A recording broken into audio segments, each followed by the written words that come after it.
The phone rang at 2:17 a.m., shattering the silence of my Manhattan penthouse like a thunderclap echoing through an empty cathedral. I was already wide awake, perched in my leather armchair in the study, the amber glow of my scotch reflecting the twinkling lights of the city below, a skyline I'd conquered through decades of ruthless deals and unyielding ambition. When Sophia's name illuminated the screen, my daughter, my heart's sole anchor in a sea of boardroom battles, I felt a chill that no amount of aged whiskey could warm. Her voice, when she answered, was a fragile thread, woven with desperate sobs and the merciless drum of rain against whatever shelter she'd found. Thunder growled ominously in the distance, mirroring the storm raging inside me. "Daddy, oh God, please. Connor, you lost it tonight." Slapped me so hard across the face that my vision blurred, stars exploding behind my eyes. It happened right there at the dinner table, in front of his smug investors and so-called friends. All I did was ask one quiet, innocent question about the numbers he was throwing around. Something just didn't add up in his pitch, and he snapped like a brittle twig. "Call me a fucking idiot wife who needs to learn her place." Then he seized my wrist, twisted it with this cruel, deliberate force until I yelped in pain, and dragged me through the house like I was some piece of trash to be discarded. The guests, they just stared, Dad. Some shifted uncomfortably in their seats, others exchanged knowing glances, and one bastard even murmured under his breath, "She'll come around eventually." He hurled me out the front door into the pouring rain, locked the massive wrought iron gate with that stupid app on his phone, and bellowed through the bars like a madman. "Stay out there in the mud until you crawl back begging for forgiveness, you ungrateful bitch." I'm huddled under the old oak tree by the driveway now, barefoot in this ridiculous silk dress that's clinging to me like a cold shroud. My lips split open, tasting like copper, my cheeks already swelling into a throbbing purple mess. I'm freezing, Dad, shaking so bad I can barely hold the phone. My chest feels tight, like I can't draw a full breath. "Please, come get me. I don't know how much more I could take before I break completely." Those shattering words from Sophia, my radiant, 28-year-old daughter, whom I'd raised with the finest tutors, global travels, and an unbreakable bond forged in the fires of my own rags-to-riches climb, unleashed a torrent of emotions I'd long suppressed. Rage, yes, but also a deep, gnawing guilt that clawed at my insides like a beast awakening from slumber. How'd I miss the signs? As I gripped the phone, my mind flashed back to memories of her childhood. Tiny Sophia, with her wild curls and infectious giggle, climbing into my lap after a nightmare, whispering, "Daddy, chase the monsters away." I'd always done just that, building an empire to ensure she never wanted for anything, shielding her from the cutthroat world I'd navigated. But Connor? I'd let him in, charmed by his Ivy League polish and venture capital swagger, ignoring the subtle cracks.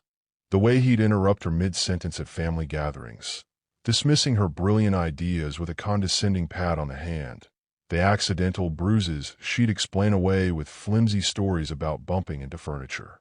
Now, hearing her reduced to this, pleading in the rain, voice cracking with fear, it felt like a knife twisting in my gut. I didn't explode. That's not how I operate. My voice was a calm blade. "Hold on, my girl. I'm coming for you. Stay under that tree. Focus on my voice. I'll be there soon."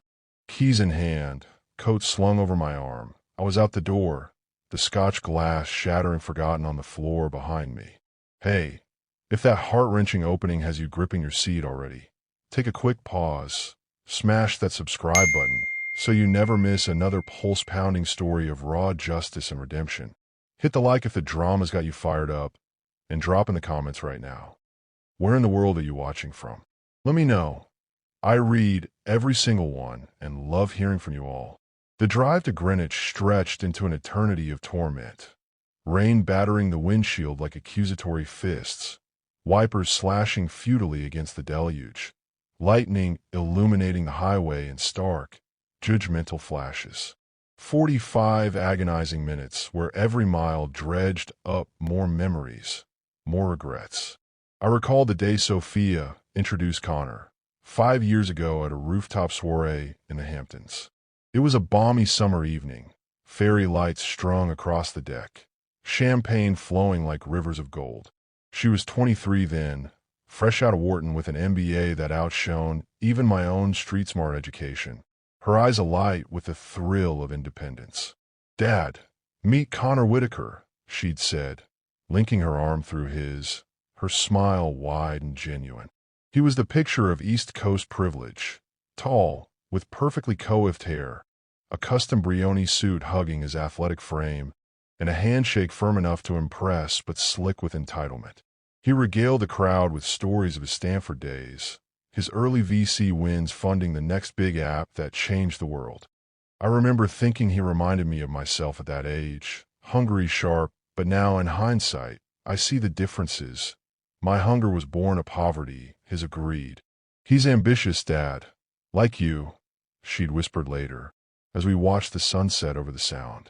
I nodded, patting her hand, but a faint unease stirred.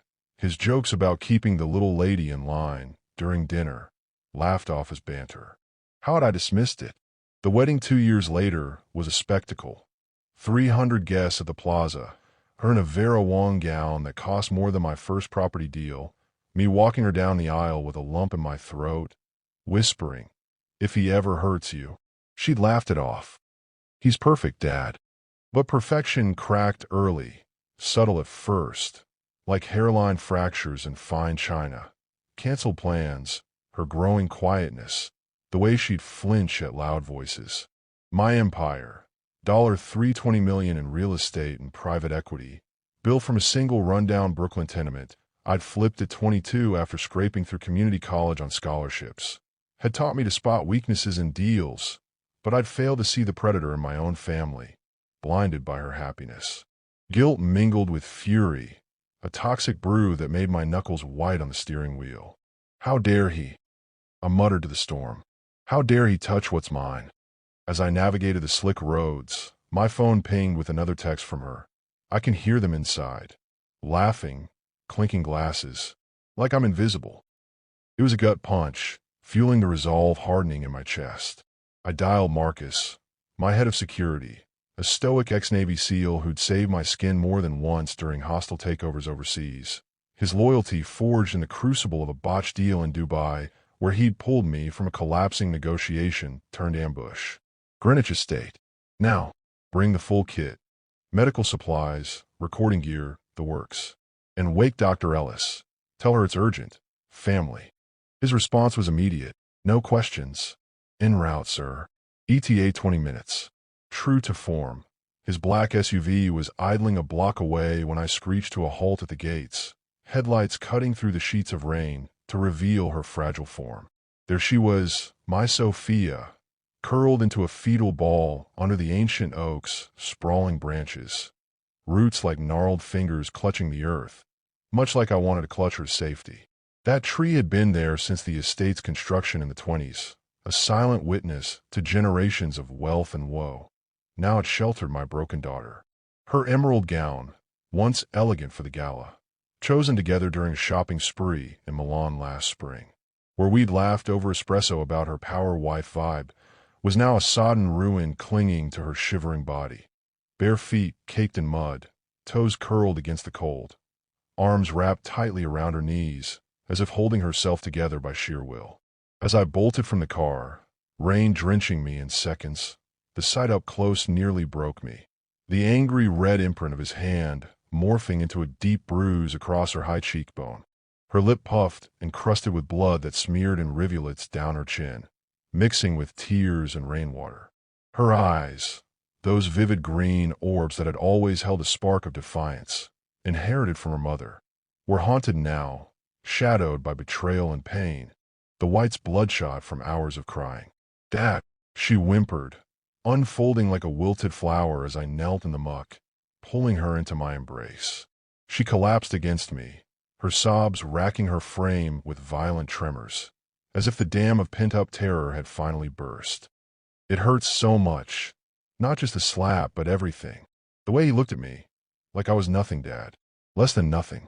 I held her tighter, my own tears, rare for a man who'd stared down bankruptcy and betrayal without flinching, mingling with the rain on my face. Memories flooded in.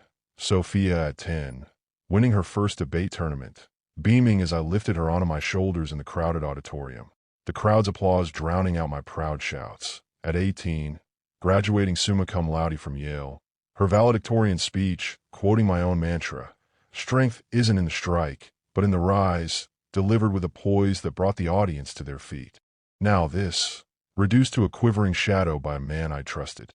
"You're everything to me," I murmured, stroking her wet hair, the scent of her shampoo, jasmine, her favorite since she was a teen, cutting through the earthy rain smell. "Let's get you out of here." Marcus materialized then, umbrella in one hand, med kit in the other, his presence a silent fortress. He'd been with me for 15 years, a rock through my wife's illness and Sophia's turbulent teens. Now, his jaw tightened at the sight of her injuries, a flicker of rage in his usually impassive eyes. He helped me guide her to the car, wrapping her in a thermal blanket from his supplies, while I scanned the mansion's glowing windows, silhouettes of revelers toasting inside, music faintly audible over the storm, a jazz quartet's saxophone wailing like a lament. A fresh wave of anger surged. They knew, and they did nothing, complicit in their silence, sipping vintage wine while my daughter froze. As we drove away, Sophia leaned her head against the window, whispering fragments of the nightmare. He'd been drinking, building up to his big pitch all week, practicing in front of mirrors like an actor. When I questioned the inflated returns, whispered it privately, "Dad," because I didn't want to embarrass him, he just erupted. The slap echoed like a gunshot in that marble hall. Everyone froze, then pretended it was a joke. Dragged me out. The humiliation burned more than the pain, their eyes on me like I was the villain. The return to the penthouse was a blur of protective instincts kicking in. I carried her up the private elevator, her weight feather-light in my arms, her head lolling against my chest like when she was small and fell asleep during late-night story sessions. The doorman, Eduardo, a fixture for 2 decades, averted his eyes respectfully, but I caught the concern in his nod. Inside, I drew a steaming bath scented with lavender, her comfort ritual since childhood, when I'd add bubbles to chase away scrape-knee tears from playground falls, telling her tales of brave princesses who conquer dragons. While she soaked, releasing quiet sobs into the steam that fogged the mirrors, I paced the marble hallway, fists clenched until my palms ached, replaying her words like a looped nightmare. Dr. Ellis arrived swiftly, her calm efficiency a balm. She'd been our family physician since Sophia's birth, delivering her in a snowstorm that shut down the city. Mild concussion, head trauma from the force, she diagnosed after a gentle exam, her stethoscope cold against Sophia's skin. Facial contusions, wrist sprain with possible ligament damage, early hypothermia from the exposure. Physically recoverable in weeks, but the emotional scars, she'll need support, Harlan. Therapy, time, perhaps a specialist in domestic trauma. I nodded, jaw tight, as memories of my late wife surfaced. Sophia's mother, Elena, lost to ovarian cancer when our girl was just 12, her final words urging me to protect our light. I'd sworn then to be both parents, unbreakable, building walls of wealth and influence around Sophia. Yet here we were, breached by a monster in tailored suits. When Sophia emerged, swathed in my plush robe, oversized on her slender frame, the sleeves dangling like a child's, her hair a damp cascade framing her pale face, we settled by the expansive windows, the city lights a distant constellation of indifferent stars twinkling mockingly. She sipped chamomile tea laced with honey, another childhood soothe from nights when Elena would brew it for her fevers, while I nursed a fresh coffee, black and bitter like my mood. Her eyes, still puffy, held a flicker of the old fire, a resilient spark that refused to be extinguished. "Tell me all of it," I urged softly, pulling a cashmere throw over her legs. "Every detail, sophomore. I need to understand to make this right, to map every shadow he casts so I can erase them." She drew a ragged breath, gaze drifting to the horizon where the East River snaked like a dark vein through the city. The evening started so perfectly scripted, his fun showcase extravaganza, planned down to the napkin folds. Crystal chandeliers glittering in the grand hall, tables laden with beluga caviar on ice sculptures, foie gras tranches garnished with gold leaf, and that rare 63 Bordeaux he loves to flaunt, decanted hours earlier. A string quartet serenading the room with box sweets, their bows gliding like whispers. Connor was the star, circling the Silicon Valley tycoons like a shark in chummed waters, hyping his crypto AI fund. 4x returns locked in. Gentlemen, revolutionary tech that's rewriting the rules. He'd been obsessive about it for weeks, barking orders at the staff, snapping at me over minor details like the floral arrangements. But I knew the underbelly. I'd seen the ledgers in his home office, late nights when he'd pass out drunk, and I'd tidy up. That exited startup he bragged about, still drowning in red ink, propped up by creative accounting that screamed fraud. In the hallway, away from prying ears, marble floors echoing our footsteps, I pulled him aside. Connor, those claims are fraudulent. The SEC could crucify you and us. His face twisted, eyes narrowing to slits of pure venom, veins bulging in his neck like cords about to snap. You dare undermine me? In my house, during my moment. The slap came like lightning. Backhand, full swing, my pearl earring flying into the shadows, clattering against a pedestal vase. The dining room hushed. Silverware clinked awkwardly as heads turned. Then, chuckles rippled through, nervous at first, then bolder. Feisty one, wit. Someone jested from the head table, a paunchy investor with a cigar dangling. Connor's grin was feral as he grabbed my arm, twisting it behind me in a vice grip that shot pain up to my shoulder, parading me past the gawking guests like a conquered prize, their whispers like daggers. Trouble in paradise? Out into the storm, shoved down the steps, knees scraping gravel, the cold rain hitting like needles. From the doorway, silhouetted against the warm light, he sneered, reflect on your mistakes out there, and maybe I'll let you back in. Gate locked with a digital beep. I huddled in the mud, rain pounding relentlessly, feeling smaller than I ever had. Flashes of our honeymoon in Bali, his promises of forever, now poisoned. Memories hit me then, Dad, of us on the yacht in Monaco, you teaching me to sail against the wind, saying, winds change, but you steer true. I clung to that memory like a lifeline to call you, my fingers numb on the phone. The weight of her words hung in the air, a palpable fog of sorrow and resolve that thickened the room like smoke. Emotions churned within me, paternal protectiveness swelling like a tide ready to crash, mingled with sorrow for her stolen peace and a simmering hatred for the man who dimmed her light. I reached for her hand, her fingers cold despite the tea, and squeezed gently. He'll pay, I vowed, my voice a low rumble echoing off the glass walls. For every tear, every bruise, every second of doubt he planted in you. This ends now, not with mercy, but with precision. The revenge I orchestrated was deliberate, methodical, like a chess grandmaster plotting checkmate over moves, not rushes, each piece positioned with lethal intent.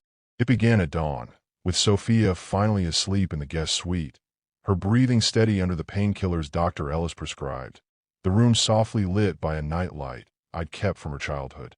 From my study, overlooking the awakening city where delivery trucks rumbled like distant thunder, I convened my inner circle via secure video. My CFO, a numbers wizard who'd helped me weather the 2008 crash. My lead attorney, a silver-haired shark with a track record of dismantling conglomerates. And a discreet PI I'd used for corporate espionage, his feeds pulling skeletons from closets worldwide. Dissect Whitaker, I commanded, my tone brooking no delay. Every financial tie, every vulnerability. Map his empire like a battlefield. His opulent life. The $8 million Greenwich pile with its infinity pool and helipad. The 60-foot yacht moored in the Sound for weekend jaunts to Martha's Vineyard. The Gulfstream shares for quick hops to Vegas. Even his limitless Amex racking up six-figure tabs on mistresses was propped up by my invisible scaffolding. Co-signed loans I'd extended as family gestures, infusions, routed through Sophia to keep appearances seamless. By 8 a.m., demands for repayment flooded his inbox. $7.2 million bridge loan, called due immediately, collateral seized without notice. his funds partners. Sensing blood in the water from leaked instability, reports my PI planted, convened emergency calls, whispers of fraud spreading like a virus through encrypted chats. He phoned at 10:42 a.m., voice frayed with panic, a far cry from his usual arrogance that had grated during holiday dinners. Harlan, what the fuck is this? You're torpedoing everything. We're blood now, family. Family doesn't leave bruises. I replied ice cold, my finger hovering over the record button I'd activated. You terrorized my daughter. Consider this your unraveling. That's when his true colors bled through, his voice shifting from desperation to a smug, defensive sneer that made my blood boil, revealing the entitlement I'd glimpsed but ignored. Come on, Harlan, it's not like that. Sometimes a man has to correct his wife. It's normal, old-school discipline, the way my father raised us Whitakers. She was out of line, questioning me in front of important people like that. A little slap to bring her back to reality. That's just how things work in high-stakes marriages. Keeps the harmony. You'll see. She'll come crawling back when she cools off, realizes she needs me. I gripped the phone tighter, visions of Sophia's bruised face flashing before me like accusatory slides. Correct her? You call felony assault correction? You're delusional, Connor. This isn't the 1950s. It's criminal. He laughed, a hollow, bitter sound laced with defiance, as if he still held the upper hand. Delusional? You're the one overreacting, you fossil. But fine, play your games. You can't touch me. I've got my family behind me. The Whitakers have connections in every boardroom, from Wall Street to D.C. Judges, senators, you name it. We've golfed with them, funded their campaigns. Pull your strings. I'll pull mine harder. Bury this little misunderstanding before it sees daylight. And Sophia? She's mine, Harlan. Legally, emotionally. She vowed till death do us part. If she steps out of line again, mouths off about my business, or embarrasses me, I'll get her back under my roof and correct her properly next time. She needs a firm hand to thrive, not your soft coddling that turned her into a meddlesome brat. The audacity ignited something primal in me, a feral urge to drive back and confront him physically, but I kept my tone even a predator biding time, letting him dig his grave deeper. Threaten my daughter again, and you'll regret it more than you can imagine. This conversation is recorded, by the way.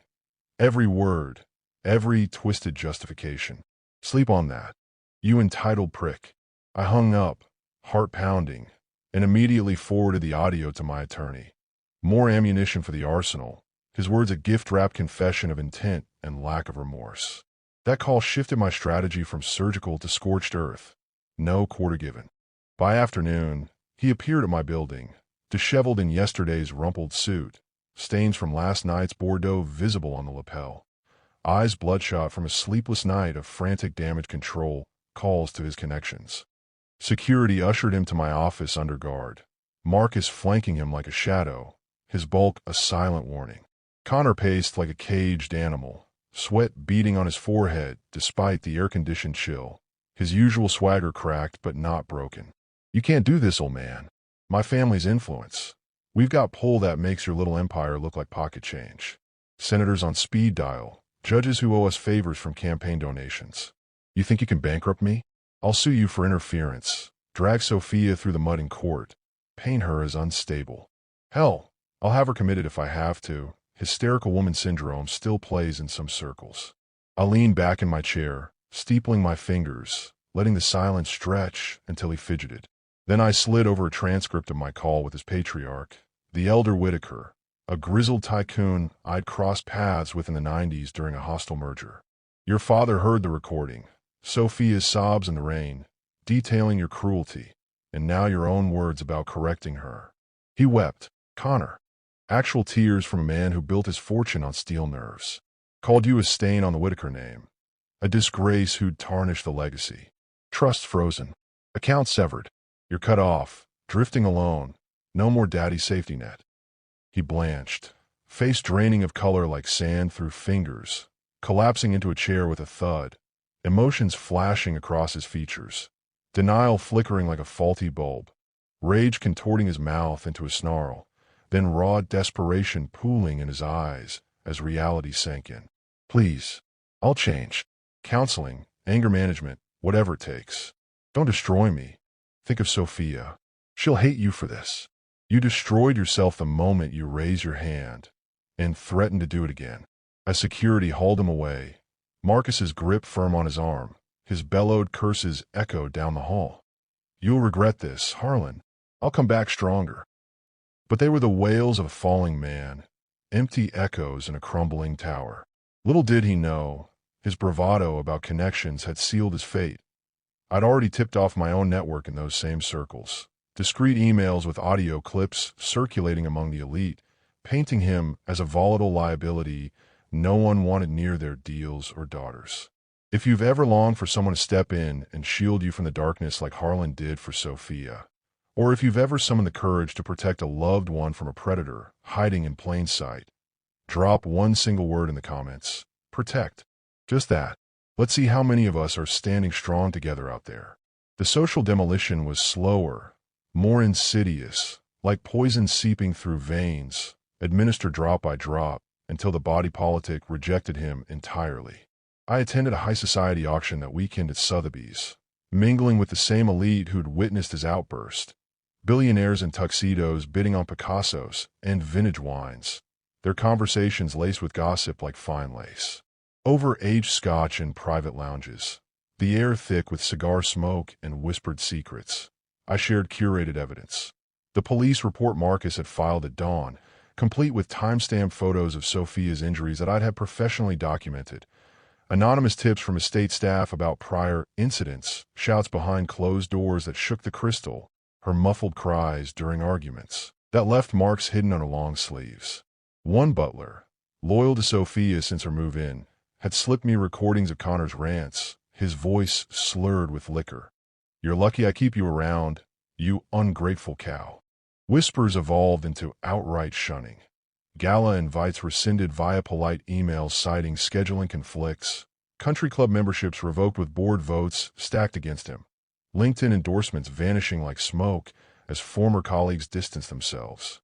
One former ally, a tech mogul who'd invested in his fund, confided over lunch at Le Bernardin, oysters chilled on ice, his fork pausing mid-bite. We saw the signs, Harlan. The temper tantrums at conferences, the way he'd belittle staff. But no one spoke up. Cowardice in pinstripes. Regret that now. He's radioactive. Connor's isolation deepened. He became a pariah, his once golden reputation tarnished beyond repair, invitations to yacht parties and Davos summits replaced by cold shoulders at every turn. His connections evaporated like mist. Turns out, no one backs an abuser when the evidence is ironclad and the winds of public opinion shift, especially with my quiet influence nudging the sails. Emotions during this phase were a whirlwind for me. Grim satisfaction at each fallen domino, tempered by sorrow for the daughter he'd dimmed, her light flickering but not out. Memories of Sophia's wedding day haunted me. Her in white, radiant under the chuppah-weed incorporated for Elena's Jewish heritage, as I walked her down the aisle, whispering, "He's lucky to have you. But if he ever dims your shine." Now, dismantling him felt like reclaiming that moment, restoring her glow, but it also stirred a fierce protectiveness, a vow etched in my soul to never let another shadow fall over her, scanning every horizon for threats. The divorce was a protracted war, drawn out over months of depositions and discoveries in sterile conference rooms that smelled of stale coffee and desperation, each session peeling back layers of his deceit like stripping rotten wallpaper. My attorney, a bulldog with a Harvard pedigree and a reputation for eviscerating opponents in cross-examinations, unearthed troves, recovered texts belittling her, useless except for arm candy, stay pretty and silent, bank statements tracing embezzled funds to lavish gifts for mistresses in Miami and LA, diamonds for one, a condo lease for another. HD footage from the estate's security cams capturing the slap, the drag, the ejection into the storm in crystal clear detail, timestamps syncing. With weather reports of gale force winds, Connor tried to fight dirty, hiring a sleazy PI to dig up dirt on Sophia, fabricating stories of her instability, even attempting to subpoena old therapy records from her mother's death. But my team countered with his own skeletons, voicemails to lovers boasting about ditching the nag soon, tax evasion hints that I anonymously tipped to the IRS. In court, before a packed gallery of press and spectators, Connor sat diminished on the witness stand, his once impeccable suit hanging loose from stress-induced weight loss, his high-powered lawyers floundering as the judge, a no-nonsense woman with a history of championing abuse victims. Her gavel, a symbol of unyielding justice, dissected his defense. "Mr. Whitaker," she intoned, voice like forged steel cutting through the tension. "You assaulted your wife publicly, endangered her in life-threatening weather, and now feign remorse while your own words on record speak of correcting her again. This court sees through your facade, transparently thin." Sophia, testifying with quiet strength from the stand, detailed the emotional toll. Nights of walking on eggshells in their echoing mansion. The erosion of her self-worth from constant barbs like, "You're nothing without my name." Flashbacks to the rain-soaked humiliation that woke her screaming. Tears streamed as she spoke, her voice cracking on memories of good days, twisted into traps, but her chin stayed high, an echo of the girl I'd raised, her gaze locking on mine for strength. Connor, in a last-ditch arrogance during cross-examination, leaned into the mic and muttered under his breath about just correcting her like a real man should, but the judge slammed her gavel like thunder, adding contempt charges to his growing list, her eyes flashing with disgust. "One more word, and you'll spend the night in holding." Connor's downfall accelerated post-verdict, a cascade of consequences that buried him deeper with each passing week. Probation with electronic monitoring, a 500-yard restraining order that barred him from even driving past our buildings, mandatory anger management classes where he'd sit among blue-collar offenders in a dingy community center, stewing in his fall from grace amid fluorescent lights and folding chairs. The estate flipped to Sophia for a cool $9 million profit, which she funneled into a trust for battered women's charities. She claimed the assets, cars, art collection, even his prized wine cellar, emerging with $4.8 million liquid to cede her independence. Publicly, it was brutal.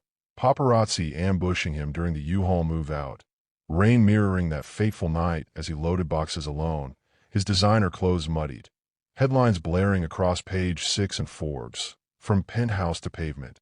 Abuser's empire crumbles amid fraud probes.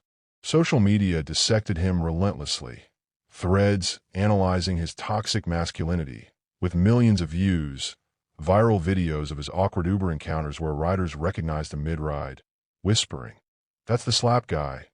Quick, film this," leading to online cancellations that cost him even gig economy scraps. His fund imploded under SEC scrutiny. Investors fleeing en masse after leaked audits reveal the inflated returns. Lawsuits piling up like debris from a demolished building. Class actions seeking restitution. Last reports placed him in a cramped Albany apartment above a noisy laundromat, driving ride shares at odd hours to scrape by, beard unkempt and graying prematurely, eyes hollow with the weight of regret and ruin. Whispers from mutual acquaintances say he stares at old photos of their life on a cracked phone screen, wedding portraits, yacht selfies, emotions a turbulent mix of bitterness toward me. That old bastard ruined me. Self-pity. I was under pressure. She pushed me. And fleeting remorse that surfaces in drunken voicemails to no one.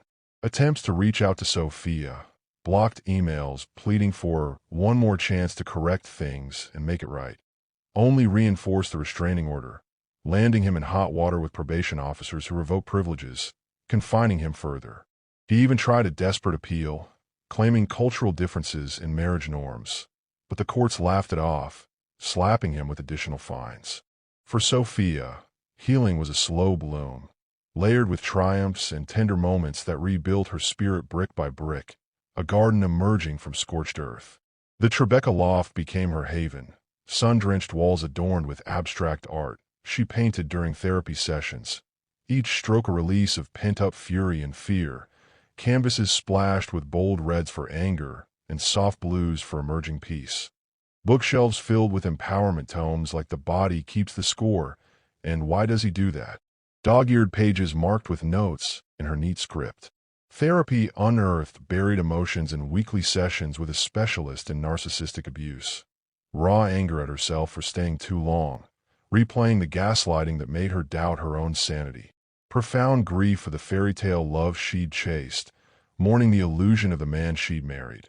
But ultimately, a blooming gratitude for the escape and the unbreakable bond with me that pulled her through like a lifeline in turbulent seas.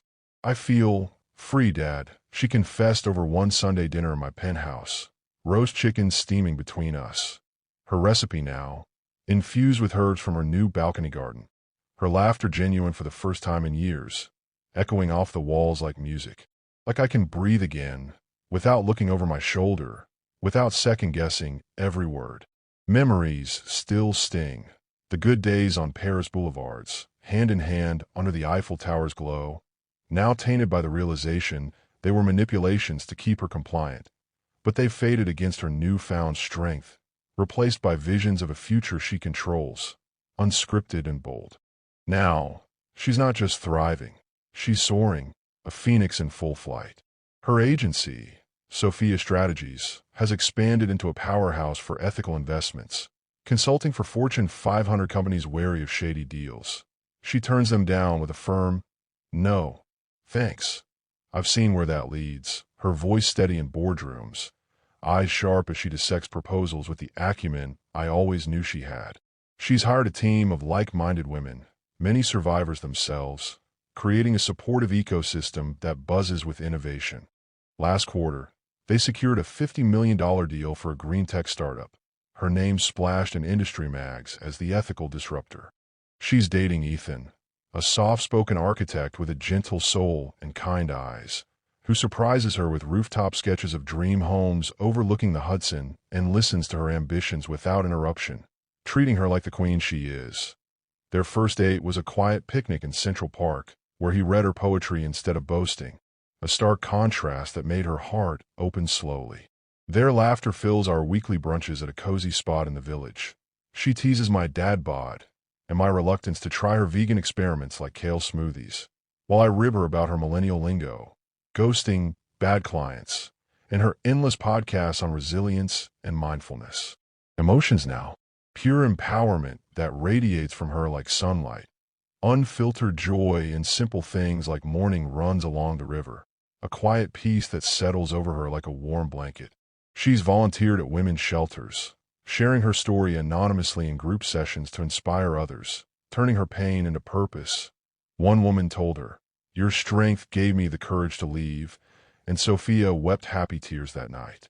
We traveled together again, recently to Tuscany, where we wandered vineyards, toasting to new beginnings with Chianti under olive trees, her hand in mine as we discussed her dreams of expanding globally. As for me, the revenge brought closure, but emotions linger like echoes in a vast hall. Fierce pride in her resilience that swells my chest during our talks, a deeper appreciation for our bond that feels forged anew in fire, unbreakable and profound. Memories of that night fuel my vigilance. I'll never ignore a red flag again, scanning every suitor, every deal with the eye of a hawk honed by loss. We stand on the balcony often, city pulsing below like a living heartbeat, skyscrapers piercing the sky, traffic a symphony of horns, her head on my shoulder as we watch the sun rise over the skyline, painting the buildings in gold. "You showed me I'm worth the fight," she says softly, squeezing my hand, her voice steady now, free of tremors. I reply, "Always have been, sophomore, always will." In those moments, I reflect on the journey, the storm that nearly broke us, the revenge that leveled the playing field with surgical strikes, and the rebirth that made us unbreakable, stronger in the fractures. Connor's threats ring hollow now, dust in the wind of his ruined life, while we build empires of our own. Hers in ethical innovation that changes lives, mine in quiet guardianship, mentoring young entrepreneurs and funding abuse prevention programs anonymously. Life moves forward, scars fading into stories of triumph, told over wine. Lessons passed to the next generation. Sophia is considering writing a book, anonymous, of course, about reclaiming power, and I've promised to be her first reader.